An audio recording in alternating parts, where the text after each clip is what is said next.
Favourite serials இனி டிவிக்கு முன்பே சன் நெக்ஸ்ட் ஆப்ல ஜாலியா எல்லாருக்கும் முன்னாடியே பாருங்க. இப்பவே சன் நெக்ஸ்ட் ஆப்பை டவுன்லோட் பண்ணி சப்ஸ்கிரைப் பண்ணுங்க. தெரியும்னு சொல்லுவாங்க. அந்த மாதிரி இருக்கு இப்ப என் நிலைமை.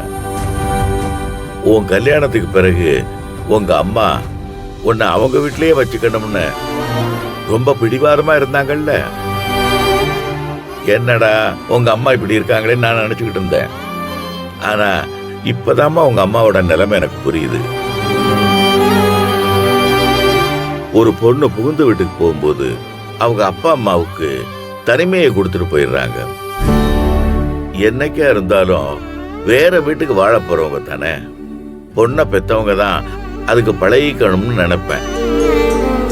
அதெல்லாம் மற்றவங்களுக்கு நடக்கும்போது சுலபமா கருத்து சொல்லிட முடியுது. ஏன் உங்க அம்மா கிட்டயே எத்தனை தடவை புனிதாவை எங்க வீட்டுக்கு அனுப்புறதுதான் முறைன்னு சொல்லியிருப்பேன்.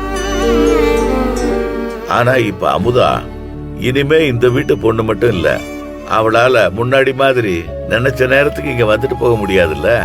அவளுக்குன்னு ஒரு குடும்பம் இருக்கு. இதெல்லாம் யோசிக்கும் போதுதான் அவளை பிரிச்சுட்டோமேன்னு மனசுக்கு ஒரு மாதிரி வலிக்குதுமா. உங்க அம்மா உண்மையிலேயே உன்னை இங்க அனுப்பிட்டு என்ன பாடுபட்டு இருப்பாங்கன்னு இப்ப எனக்கு புரியுதுமா.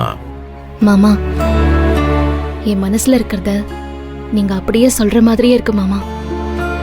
எனக்கும் எப்பவுமே அம்மா ஞாபகம் இருந்துகிட்டே தான் இருக்கும். நான் கூட இருந்தா தானே அவங்க சந்தோஷமா இருப்பாங்கன்னு சின்ன வயசுல இருந்தே யோசிச்சு பழகிட்டேன்.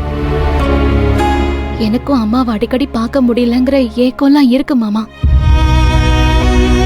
அமுதாவை நினைச்சு நீங்க படுற கஷ்டத்தை பார்க்கும்போது எனக்கும் என் அம்மா உடனே பார்க்கணும் போல இருக்கு மாமா. எனக்கு அவங்க கூடவே இருக்கணும் போல இருக்கு.